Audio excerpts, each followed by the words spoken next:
안녕하세요. 안녕하세요. 네, 오늘 또 저희 한우 예배 오신 여러분들 환영합니다. 오늘 주일이 5월 8일이에요. 한국에서는 어버이날입니다. 어버이날이고 우리 축하드립니다. 미국에서도 마더스데이라고. 예, 미국에서는 그렇죠? 마더스데이죠. 어머니날. 미국에서는 아버지 날이 따로 있습니다. 6월. 한국에 왜 어버이날인 줄 아세요? 글쎄요.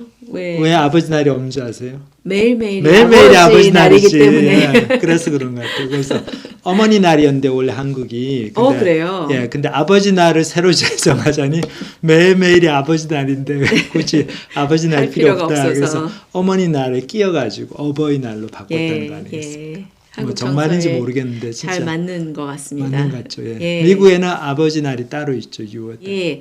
많은 분들이 어르신들이시고 여기 한어부 예배 오시는 분들이 그렇기 때문에 아마 자녀분들이 아니면 또 grandchildren도 있으실 것 같은데요. 그래서 선물 받으시고 혹시 그러시는지 궁금합니다. 한국에서는 별로 그러진 않는데 예. 그래도 어버이날 되면은 편지를 많이 쓰죠. 카드 같은 거. 요즘은 선물- 편지 잘 안 해요. 선물은 잘 모르겠는데 모르겠어 어떻게 하는지. 예, 그런데 저희가 그 생각을 해볼 때 저희가 어버이날 생각하면 저희 부모님 생각하고 너무 감사하고 그런 마음이 많이 드는데요. 저는 이번에는 부부 관계에 대해서 한 구절이 마음에 들어서 오늘 같이 나누고 싶었습니다. 예, 제가 읽겠습니다. 잠언 14장 31절 말씀입니다. 가난한 사람을 학대하는 자는 그를 지으신 이를 멸시하는 자요 궁핍한 사람을 불쌍히 여기는 자는 주를 공경하는 자니라.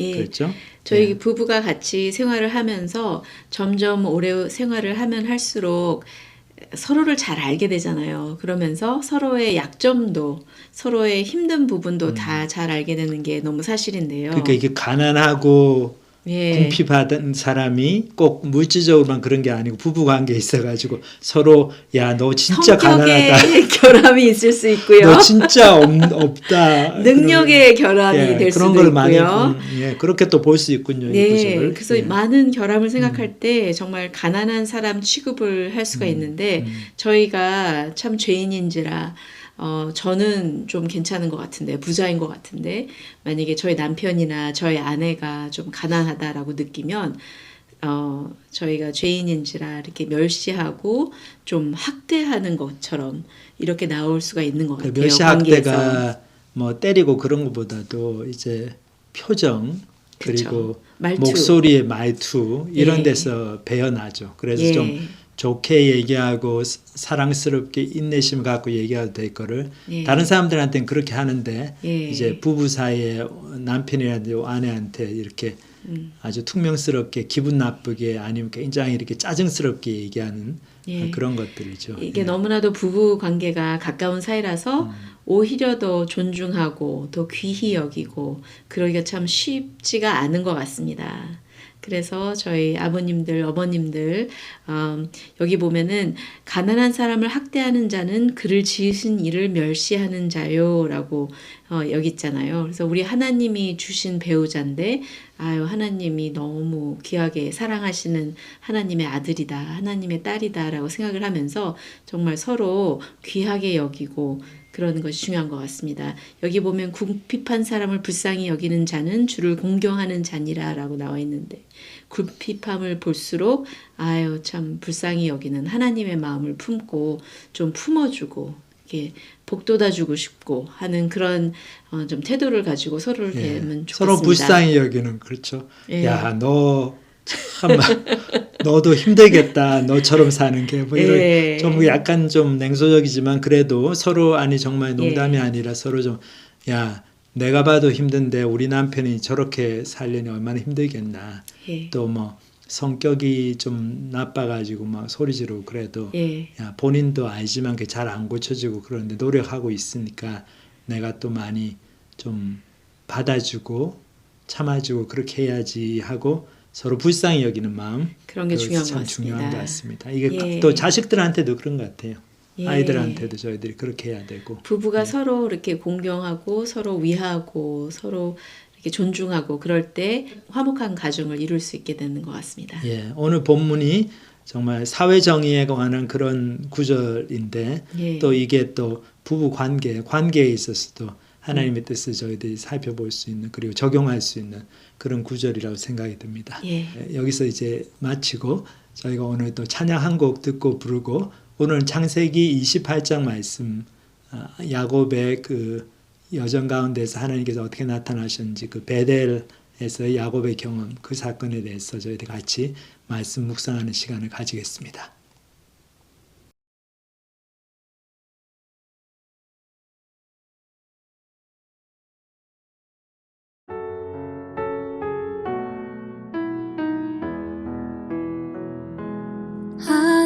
하나님은 너를 지키시는 자 너의 우편에 그늘 되시니 낮에 해와 밤의 달도 너를 해치 못하리. 하나님은 너를 지키시는 자 너의 환난을 면케하시니 그가 너를 도우시리라. 너의 출입을 지키시리라. 눈을 들어 산을 보아라. 너의 도움 어디서 오나. 천지 지으신 너를 만드신 여호와께로다. 하나님은 너를 지키시는 자 너의 우편에 그늘 되시니 낮에 해와 밤의 달도 너를 해치 못하리. 하나님은 너를 지키시는 자 너의 환난을 면케하시니 그가 너를 도우시리라. 너의 출입을 지키시리라. 눈을 들어 산을 보아라. 너의 도움 어디서 오나. 천지 지으신 너를 만드신 여호와께로다.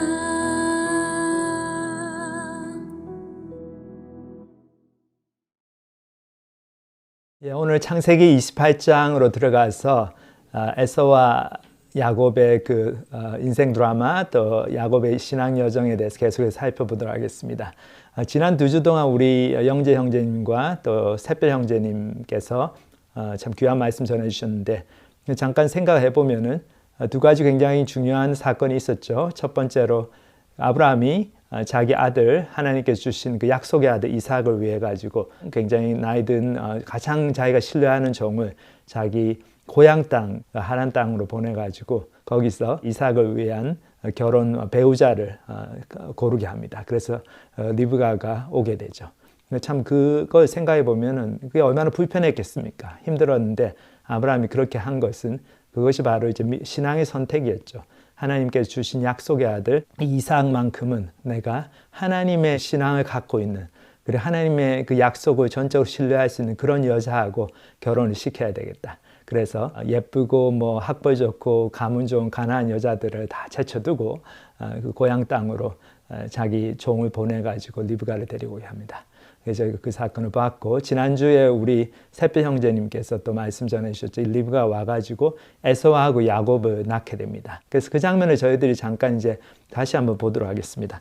창세기 25장 21절부터 보면 이삭이 그의 아내가 임신하지 못함으로 그를 위하여 여호와께 간구하며 여호와께서 그의 간구를 들으셨으므로 그의 아내 리브가가 임신하였더니 그 아들들이 그의 태 속에서 서로 싸우는지라 그가 이르되 이럴 경우에는 내가 어찌할꼬 하고 가서 여호와께 묻자온대 여호와께서 그에게 이르시되 두 국민이 내 태중에 있구나 두 민족이 내 복중에서부터 나누이리라 이 족속이 저 족속보다 강하겠고 큰 자가 어린 자를 섬기리라 하셨더라.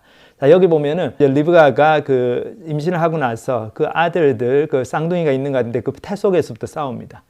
그래서 하나님께서 근데 또 이 두 아이들 에서하고 야곱의 미래에 대해서 말씀을 하세요. 그래가지고 작은 자가 더 강성해질 거고 우리 이제 먼저 태어난 에서가 야곱을 섬길 거다 그랬어요.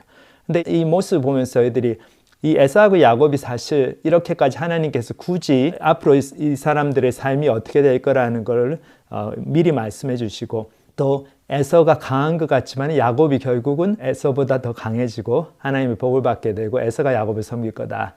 그런 예언을 주시는 게 이게 꼭 하나님께서 뭐 이제 개인적으로 야곱을 더 편애하시고 에서를 미워하시고 그런 게 아니고 이 에서하고 야곱을 통해 가지고 인류의 그 하나님과의 관계에 대해서 두 가지 그룹의 사람들이 있다는 것을 하나님께서 보여주시는 거죠.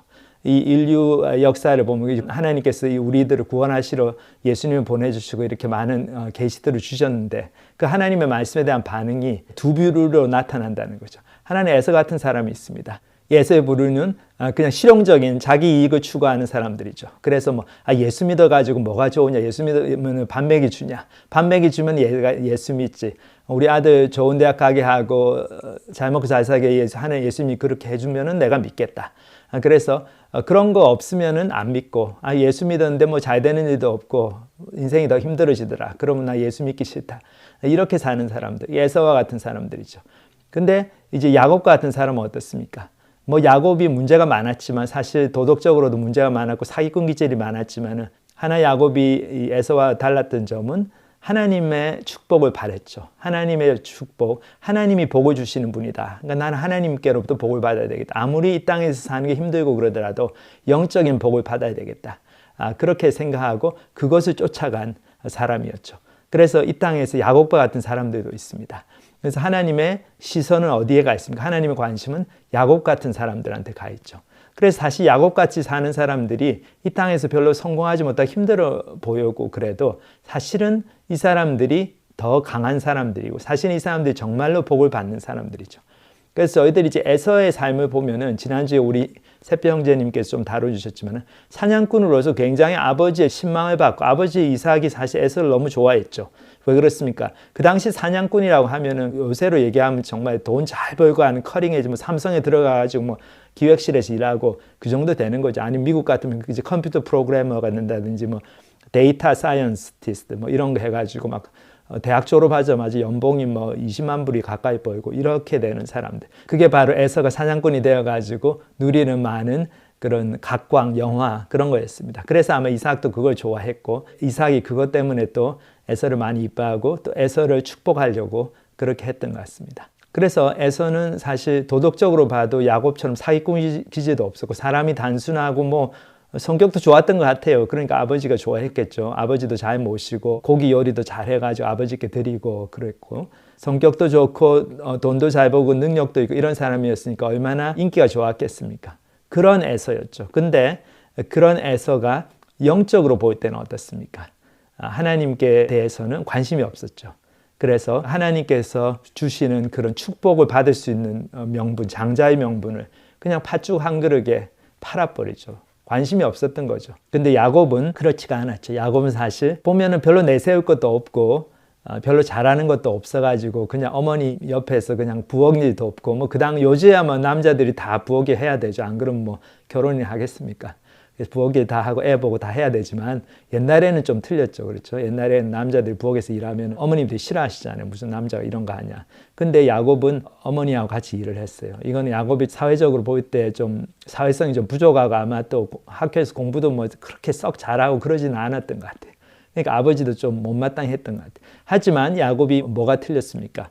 하나님의 복을 받겠다는 그 열망이 있었죠. 영적인 데 관심이 있었습니다. 하나님의 이야기, 하나님의 구원 계획 이런 것에 관심이 있었어요. 저희들 잊어버리면 안 될 게 이삭이 이렇게 에서와 야곱을 키울 때 할아버지 아브라함이 살아 있었어요. 에서 야곱이 15살 되던 해에 할아버지 아브라함이 돌아가십니다. 그러니까 아마 에서하고 야곱이 둘 다 할아버지로부터 많은 하나님에 대한 얘기를 듣고서 자랐겠죠. 근데 에서는 거기에 대해서 별로 관심을 안 보이고 야곱은 많은 관심을 보였어요. 그러니까 사실 이삭이 야곱을 축복했어야 되는 게 맞는 거죠. 마치 아브라함이 그 서열로 치면 이스마엘이 있었지 않습니까? 자기 여종 하갈을 통해서 난 이스마엘이 첫 번째 아들이죠. 근데 하나님께서 분명하게 이스마엘을 통해서가 아니고 둘째인 그 이삭을 통해서 하나님의 약속이 내려간다. 그러니까 이삭이 또 그렇게 영적으로 민감하고 하나님의 주시는 복에 관심이 있었던 영적인 사람이었죠. 그렇기 때문에 아버지가 이제 리브가를 자기 고향 땅에서 데려와가지고 결혼을 시킨 건데 중매로 뭐 물어보지도 않고 이삭한테 이삭은 나는 이 가나안 땅에서 내가 사귀는 사람이 있는데 내가 좋은 사람하고 할래요 그러면서 막 반항하지 않고 아버님이 추천해 주신 그 신앙의 여자 리브가하고 그냥 결혼을 합니다. 그 정도로 이삭은 영적으로 깨어있던 그런 아들이었죠. 그러니까 이제 아들이 둘째 아들이라도 그렇게 영적으로 깨어있고 하나님의 약속이 내려가는 그 아이를 축복을 해야 되는 거죠. 아브라함도 그렇게 했고 근데 이삭은 그러질 않았어요. 이삭은 자기 아내 리브가가 그렇게 태중해서 하나님께로부터 예언을 들은 것도 있고 또 아마 자라면서 야곱이 더 하나님께 대해서 관심이 있다는 걸 알았을 텐데 자기가 에서가 학교에서 공부도 잘하고 사냥꾼이 되고 돈도 잘 벌고 고기 별미를 해주고 그러니까 그거에 눈이 멀어가지고 큰아들만 편애한 거죠. 그러다가 자기가 큰아이를 축복하려고 했는데 그때 자기 아내하고 자기 둘째 아들이 그렇게 좀 속임수를 써가지고 결국 둘째 아들을 축복하게 됐지만 사실 그 모든 과정을 통해 가지고 아마 이삭이 또 자기의 잘못을 깨달았던 것 같습니다. 내가 정말 둘째 아이를 축복을 했어야 되는데 괜히 그냥 에서를 내가 좋아가지고 축복하려다가 이렇게 집안이 풍지박산이 되는구나. 이 두 아이가 막 원수가 되고 야곱은 야곱대로 이렇게 떠나야 되고 여기서 보면 이제 이삭이 회개를 하는 장면이 나옵니다. 이삭의 그 영적인 각성 그런 부분이 나타나요. 여기 제가 이제 본문을 읽으면 오늘 본문 창세기 28장 1절부터 보면 이삭이 야곱을 불러 그에게 축복하고 또 당부하여 이르되 너는 가나안 사람의 딸들 중에서 아내를 맞이하지 말고 일어나 밧단 아람으로 가서 네 외조부 부두엘의 집에 이르러 거기서 네 외삼촌 라반의 딸 중에서 아내를 맞이하라. 전능하신 하나님이 내게 복을 주시어 네가 생육하고 번성하게 하여 네가 여러 족속을 이루게 하시고 아브라함에게 허락하신 복을 내게 주시되 너와 너와 함께 내 자손에게도 주사 하나님이 아브라함에게 주신 땅 곧 내가 거류한 땅을 네가 차지하게 하시기를 원하노라. 이에 이삭이 야곱을 보내매 그가 밧단 아람으로 가서 라반에게 이르렀으니 라반은 아람 사람 부두엘의 아들이요 야곱과 에서의 어머니 리브가의 오라비더라. 자, 여기 보면 이삭이 야곱을 불러가 축복하고 당부하면서 하나님의 약속을 다시 한번 확인시켜주고 그 다음에 자기 아버지가 자기에게 했던 것 같은 그런 요구를 하죠. 너는 가나안 사람의 이 족속 중에서 너의 결혼 상대자를 취하지 말고 고향 땅으로 가라. 그래서 너 외삼촌 라반의 집으로 가서 굉장히 먼 길인데 450마일이나 되는 그 먼 여정을 거쳐서라도 그걸 참고 가서 거기서 결혼할 상대를 구하라. 이 말은 무엇을 보여줍니까? 이삭의 회개하는 모습을 보여주죠. 이삭이 이제 내가 둘째 아들을 그동안 별로 무시하고 그랬는데 이 둘째 아이가 그래도 좀 사기꾼 기질은 있어도 그래도 하나님의 약속을 믿고 하나님의 약속을 중요하게 생각하는 아이구나. 이 아이를 통해서 하나님의 약속이 내려가는 거지. 내가 그걸 알았음에도 그렇게 못했구나. 내 첫째 아이를 그냥 예뻐하고 나한테 잘해주니까 그랬구나. 그것을 회개하고 이제 정말 이삭이 이제 야곱에게 축복을 진정으로 하고 그 다음에 너는 가가지고 결혼을 제대로 하라. 그 얘기를 합니다. 사실 이런 얘기를 하면서 좀 마음이 찔렸을 것 같아요. 왜 그렇습니까? 그 큰아들 에서가 사실 결혼을 벌써 자기 마음대로 가나안 여자들하고 했거든요. 그 두 여자하고 결혼했습니다. 아마 그 가나안 여자 두 여자들이 뭐 학벌도 좋고 좋은 가문의 출신이고 돈도 잘 벌고 뭐 똑똑하고 이쁘고 뭐 상냥하고 그랬겠죠. 그러니까 내가 이 여자들하고 결혼하면 내 인생이 더 잘 풀리겠다. 그렇게 생각하고 에서는 자기 머리를 굴려가지고 그런 실용적인 자기에게 유익이 되는 그런 일들을 그런 결정들을 하는 사람이었기 때문에 그 기준으로 볼 때 이 가나안 여자들이 너무 훌륭하기 때문에 결혼을 한 것 같아요. 그래서 이삭과 리브가 자기 어머니 아버지는 그게 마음이 아팠죠. 참 근데 그럼에도 불구하고 이삭이 에서를 축복하려고 했어요. 이삭이 여기서 회개를 하죠.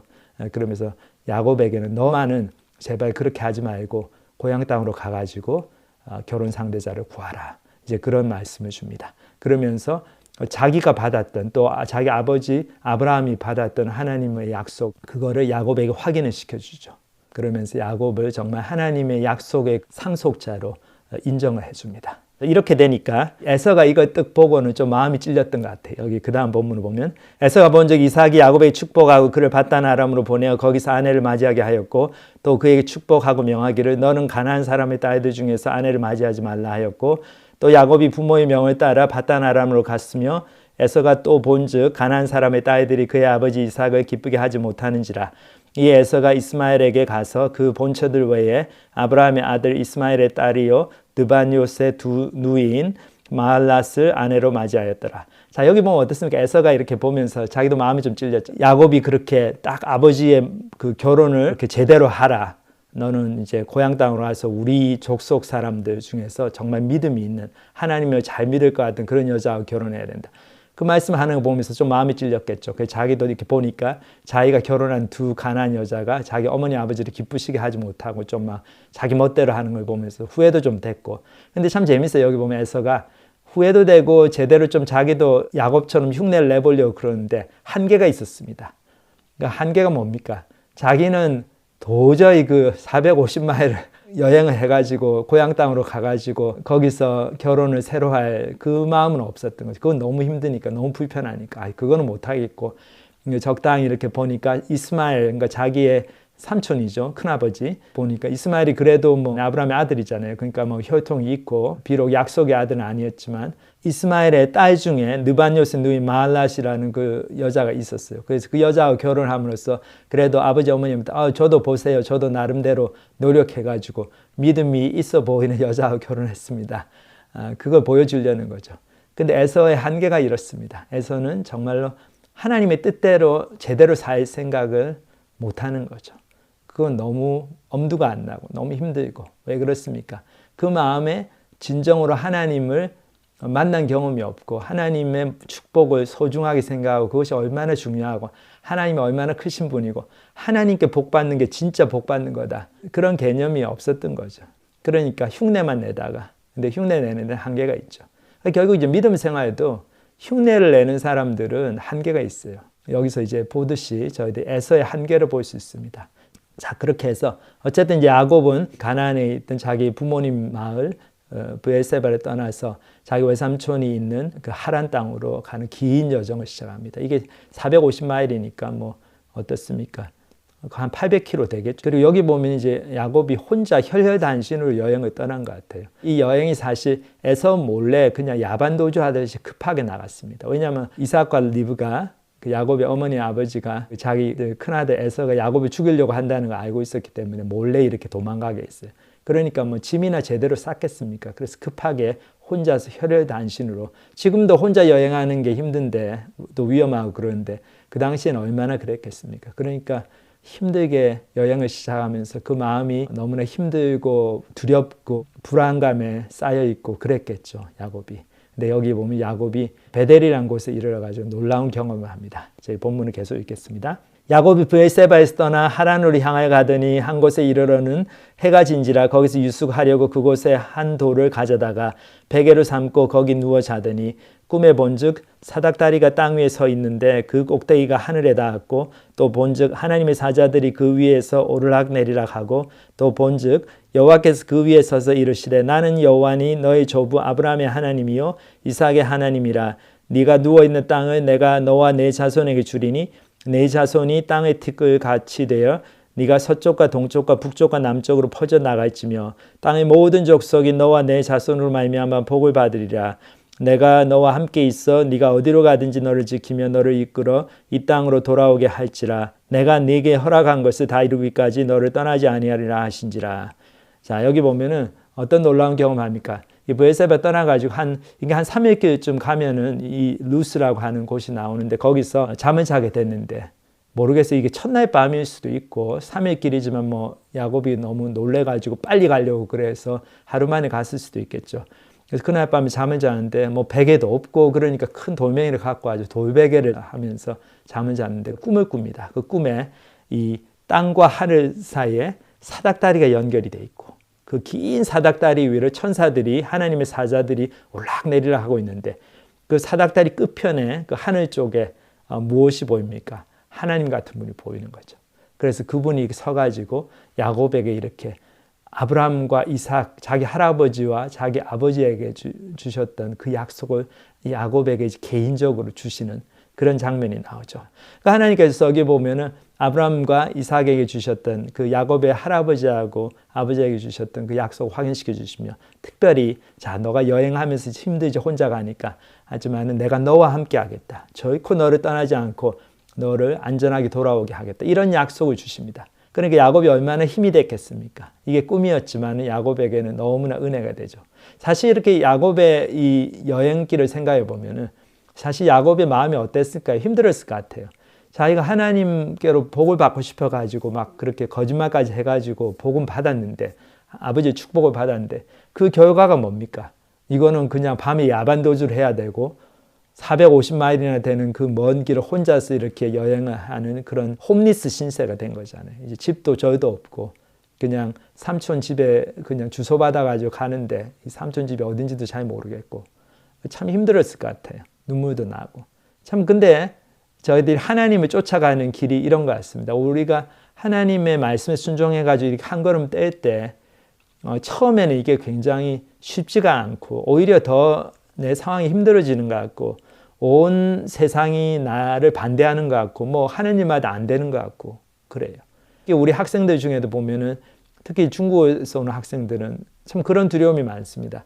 하나님은 믿고 싶은 마음도 있고 야 성경이 이게 진리다. 복음이 진짜구나. 하나님 살아계시구나. 그런 마음이 이게 들고 거의 이제 확신이 들다가도 이거를 정말 좀 믿고 이제 내가 예수 믿는 사람이 돼야 되겠다 생각해 보니까 너무 좀 황당한 거죠. 자기 친구들 중에 믿는 사람 아무도 없고 다들 자기 친구들은 이 종교라는 거는 뭐 다 미신이고 이런 거 왜 믿냐 이건 뭐 그냥 정말 어리석은 사람들이 그냥 마음의 위로를 받기 위해서 믿는 거지 그렇게 생각하고 있고 부모님도 안 그렇고 특히 부모님 중에 공산당원 그런 부모님들은 내가 그 예수를 믿으면 우리 부모님이 그 앞으로 뭐 출세 승진 이런 것 때 장애가 될 수도 있고 또 본인도 그렇고 그러니까 그런 많은 부모님으로부터의 핍박 또 주위 친구들로부터의 조롱 이런 걸 생각할 때 특히 자기들 이제 내가 중국으로 돌아가야 될 것 같은데 중국 가가지고 내가 제대로 하겠나 나밖에 믿는 사람이 없는데 내 주위에는 그냥 그만두자 경상도 말로 그냥 막살 띄우자 여기서 그렇게 생각이 들고 낙심을 해서 안 믿으려고 하는 경우들이 있습니다.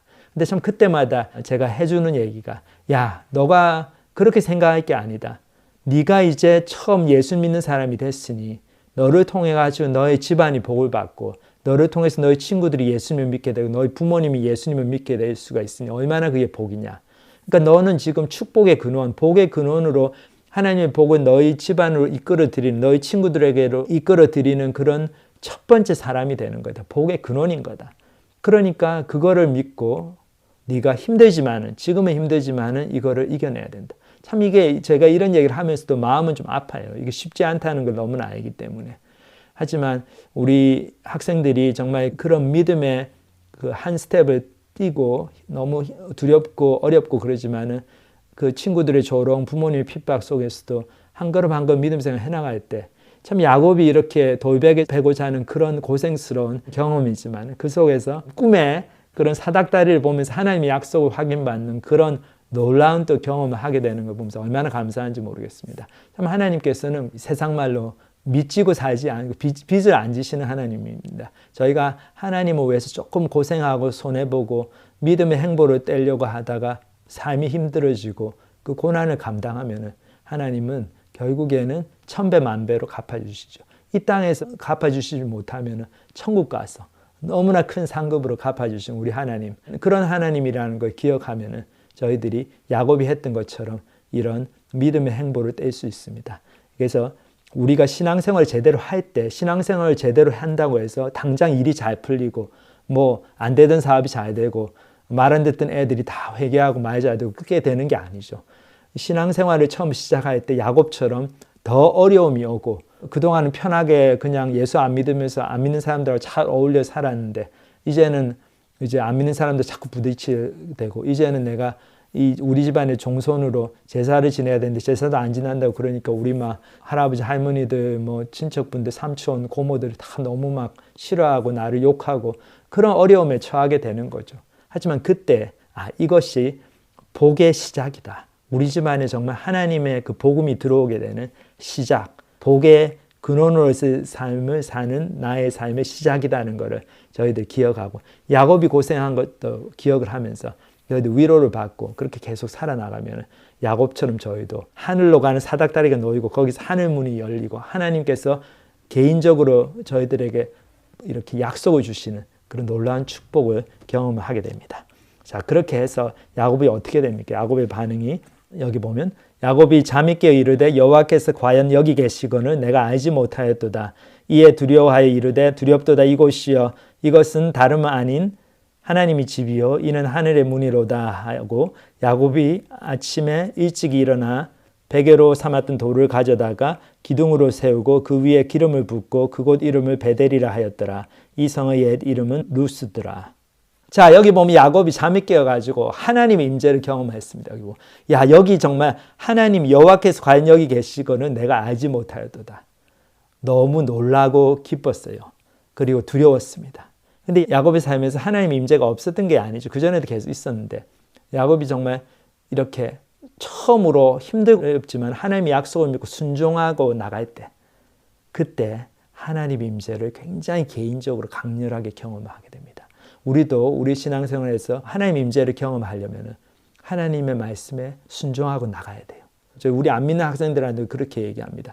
네가 하나님의 말씀을 하나 배웠고 그 말씀 정말 이루어지는 것을 경험하고 그걸 통해서 하나님의 살아계심을 경험하려면 그 말씀 배운 말씀이 정말 네가 생각하기에 맞는 말씀 같으면 순종을 해봐라.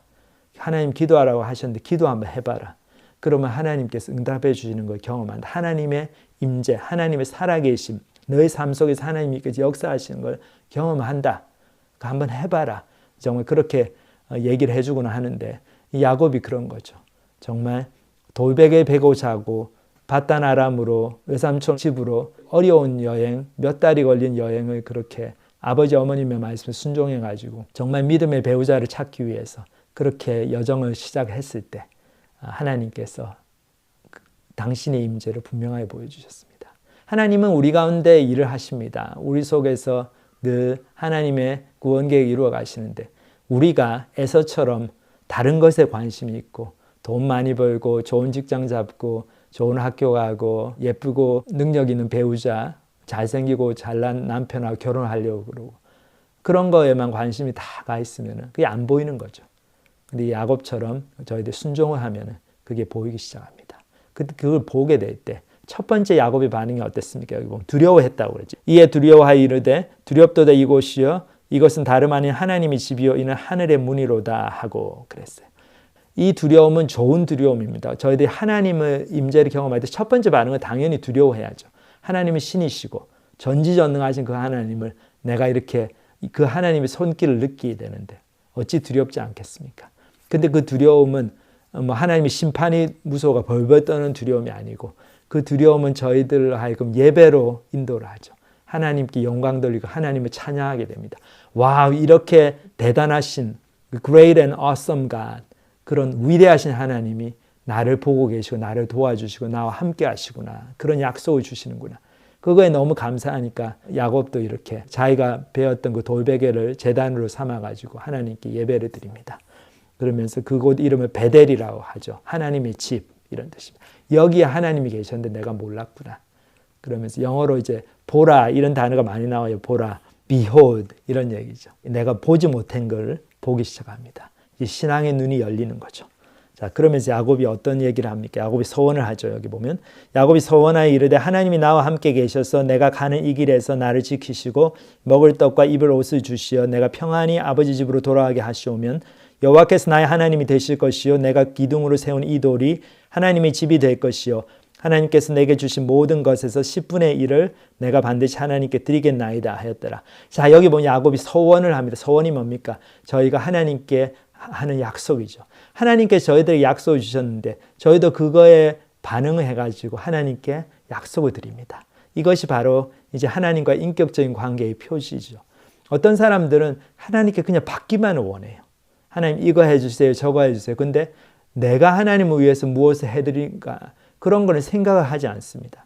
그거는 뭘 보여준가 하면 아직 이 사람이 구원받지 못했다는 거 보여줘. 이 사람이 아직 하나님의 자녀가 아니라는 거 보여줍니다.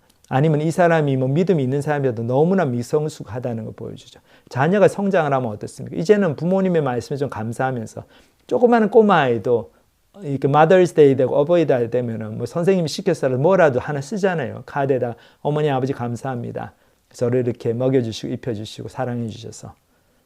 그것처럼 저희가 맨날 하나님께만 달라고 그러지 말고 내가 정말 하나님을 위해서 무엇을 할 수 있을까? 조금이라도 내가 정말 하나님을 기쁘시게 하는 삶을 살아야 되겠다. 하나님 제가 앞으로 이걸 하겠습니다 하고 하나님께 약속을 드리고 하나님께 헌신하고 하나님 앞에서 내 인격을 걸고 이렇게 하겠습니다 하는 약속을 드리는 서원하는 참 그 신앙이 바로 하나님과 나가 이제 인격적인 교제 주고받는 그런 인격적인 교제를 하고 있다는 증거가 됩니다.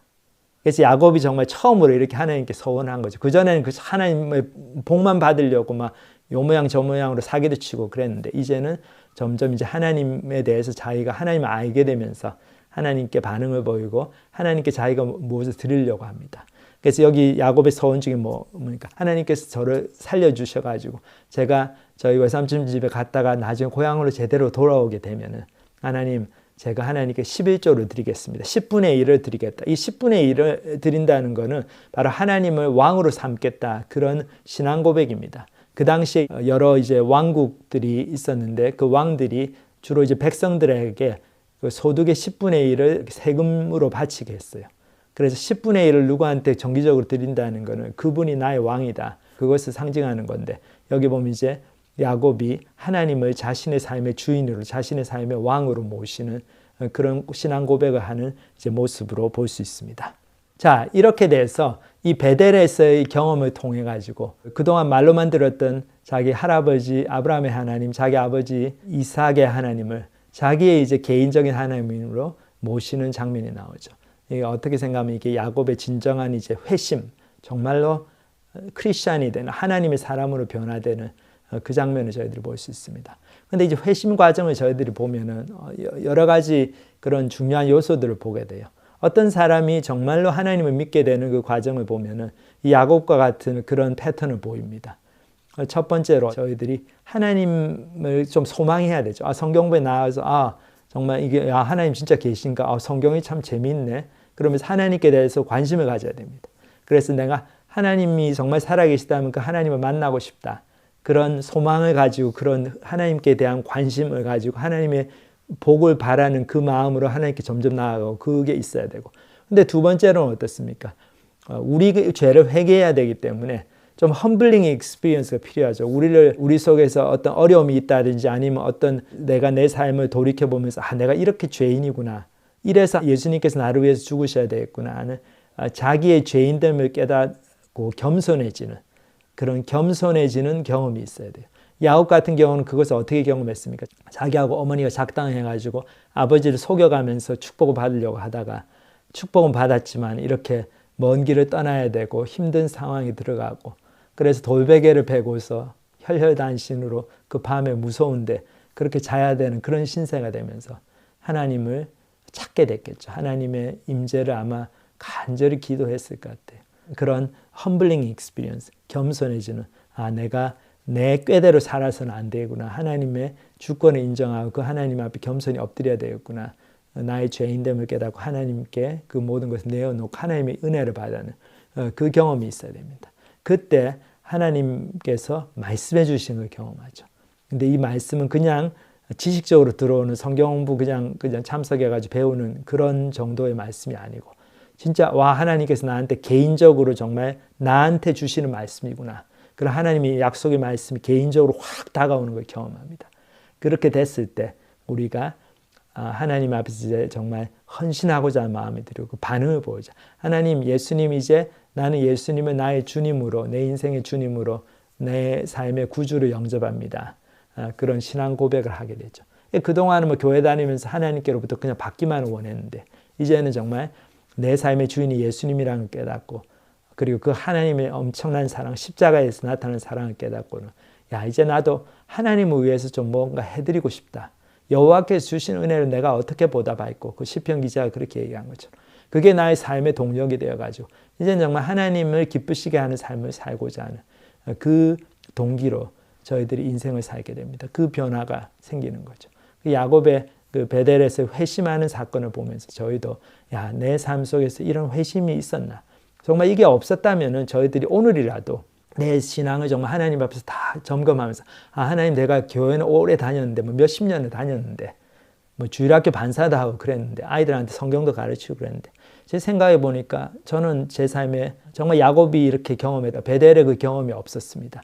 하나님 저에게도 개인적으로 저를 만나 주시고 그런 하나님을 보여주시고 저의 죄인된 모습을 깨닫게 해주세요.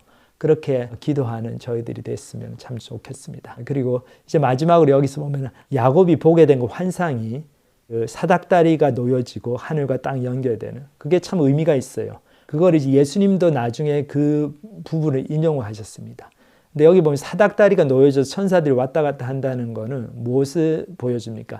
하나님의 구원 계획이, 그 하나님께서 계획하신 구원 계획, 그 하늘에서의 계획이 이 땅에서 이루어지고 있다는 걸 보여주죠.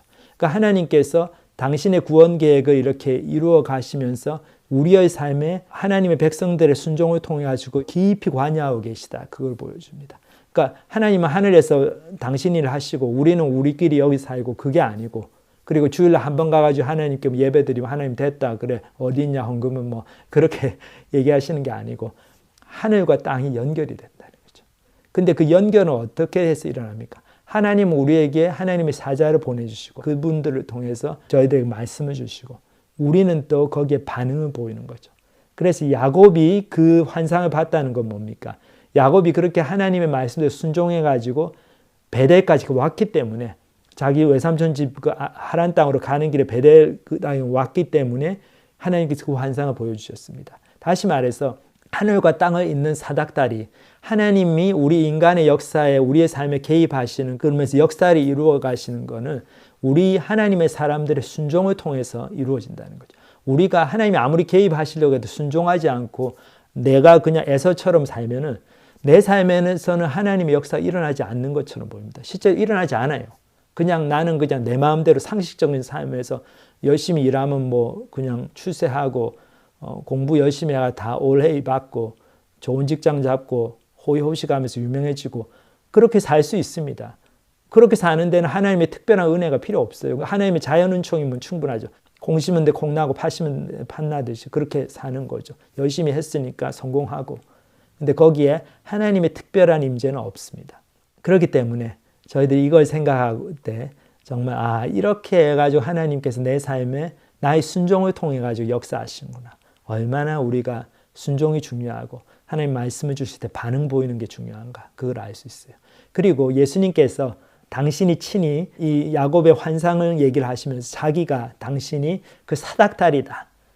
그 하늘과 땅을 연결시켜주는 그 사닥다리가 바로 예수님 자신이라는 것을 요한복음 1장에서 말씀을 주십니다. 이 장면이 어떤 장면인가 하면 이제 빌립이 자기가 예수님을 만나고 나서 자기 친구 나다나엘이라고 하는 굉장히 경건한 친구가 있어서 그 친구를 불러다가 예수님을 소개하려고 합니다. 근데 이 친구가 나사렛 예수 이 사람이 나사렛 땅에서 와서 나사렛에서 무슨 선한 것이 나겠느냐 그러면서 안 가려고 그러는데 빌립이 그냥 억지로 데리고 와요. 그러면서 예수님과 만나는 장면이 나옵니다. 제가 본문을 읽겠습니다. 예수께서 나다나엘이 자기에게 오는 것을 보시고 그를 가리켜 이르시되 보라 이는 참으로 이스라엘 사람이라 그 속에 간사한 것이 없도다. 나다나엘이 이르되 어떻게 나를 아시나이까? 예수께서 대답하여 이르시되 빌립이 너를 부르기 전에 네가 무화과 나무 아래에 있을 때에 보았노라. 나다나엘이 대답하되 라삐여 당신은 하나님의 아들이시오 당신은 이스라엘의 임금이로소이다. 예수께서 대답하여 이르시되 내가 너를 무화과 나무 아래에서 보았다 함으로 믿느냐? 이보다 더 큰 일을 보리라. 또 이르시되 진실로 진실로 너희에게 이르노니 하늘이 열리고 하나님의 사자들이 인자 위에 오르락 내리락 하는 것을 보리라 하시니라. 여기 보면 이제 진실로 너에게 이르노니 하늘이 열리고 하나님의 사자들이 인자 위에, 인자라는 말은 사람의 아들 이런 뜻인데 예수님께서 당신은 자신을 지칭하실 때 즐겨 쓰던 표현이에요. 예수님 당신이 메시아라는 걸 보여주는 표현인데 왜 그러냐면 구약 성경에 보면 다니엘서에 그런 예언이 나오거든요. 인자같이 보이니까 구름을 타고 오시는 것을 다니엘 선지자가 그걸 보고 기록한 그 예언이 나옵니다. 그래서 그 구름 타고 오시는 인자같이 보이는 이가 바로 예수님이라는 거죠. 그래서 예수님 위에 천사들이 올락내리락 하는 걸 너희가 볼 거다. 이건 예수님께서 야곱이 본 그 환상을 가리키시면서 그 사닥다리가 바로 예수님 자신이다. 그걸 말씀하시죠. 그래서 나다나엘이 이제 예수님께 와가지고 네가 무화과나무에서 기도하고 그 무화과나무에서 너를 봤다 그 얘기가 이 이스라엘의 그런 경건한 사람들이 무화과나무 아래 가가지고 나라와 민족을 위해서 또 자기 죄를 위해서 기도하고 그랬다고 그래요. 그러니까 예수님께서 네가 그렇게 경건하게 살려고 하는 걸 내가 보았다. 이런 말씀을 하니까 나다나엘이 어떻게 나를 그렇게 아십니까? 그러면서 와 당신 진짜 하나님의 아들입니다. 그렇게 얘기하니까 예수님께서 이 정도 가지고 그러냐. 네가 더 큰 거를 볼 거다. 그게 뭔가 하면은 인자 위에 그 예수님께 사닥다리에 대해 가지고 하늘과 땅을 연결하고 그 위에 천사들이 왔다 갔다 하는 것을 볼 거다. 얘기는 뭡니까? 결국 예수 그리스도께서 하나님과 우리 인간 사이를 연결해 주시는 그 구세주가 되신다는 거죠. 우리 인간이 하나님으로부터 분리되는데 왜냐하면 하나님은 죄하고 결코 있을 수가 없는 분이니까 예수님만이 이 땅에 오셔가지고 피 흘려 죽으심으로 그 피로 그분만이 하나님의 아들이시고 죄가 없는 완벽한 인간이시고 그러셨기 때문에 그분의 피로 그분의 죽음으로 우리의 죄가 용서를 받는 거죠. 물론 저희가 그것을 믿어야 되죠. 그렇기 때문에 한 사람의 죽음이 이 많은 사람을 대속하게 되는 이유가 우리가 믿음으로 그 예수님 안으로 들어가서 연합이 됐기 때문에 그렇죠. 그런데 그렇게 우리가 믿음으로 그 예수님 안으로 들어가면은 그 예수님께 이루어진 그 죽음과 부활이 우리에게도 같이 이루어져서 우리가 우리 옛사람은 죽고 이제 새 사람을 부활하고 그런 구원의 경험을 하게 되는 거죠. 근데 그 하늘과 땅을 연결하는 사닥다리는 오직 예수님 한 분이십니다. 왜냐하면 이 땅에 어느 누구도 다른 사람의 죄를 위해서 죽을 수가 없어요. 왜냐하면 다 자기 죄가 있기 때문에. 아무리 훌륭한 사람도 공자님도 부처님도 다 자기 죄가 있어요. 자기 죄만 해도 죽어야 되는데 하나님으로부터 분리돼야 되는데 어떻게 다른 사람을 위해서 죽어줄 수가 있습니까? 죽어주더라도 그게 아무런 효능이 없는 거죠. 예수님 한 분만이 그렇게 하실 수 있었고 그렇기 때문에 인류 역사상 예수님 한 분만이 이런 놀라운 약속을 주셨습니다. 나를 믿는 자는 하나님께로 갈 수 있다. 나를 믿는 자는 그 죄가 다 용서함을 받는다. 내가 그 사닥다리다. 하늘과 땅을 연결하는 사닥다리다. 그 말씀을 주시죠.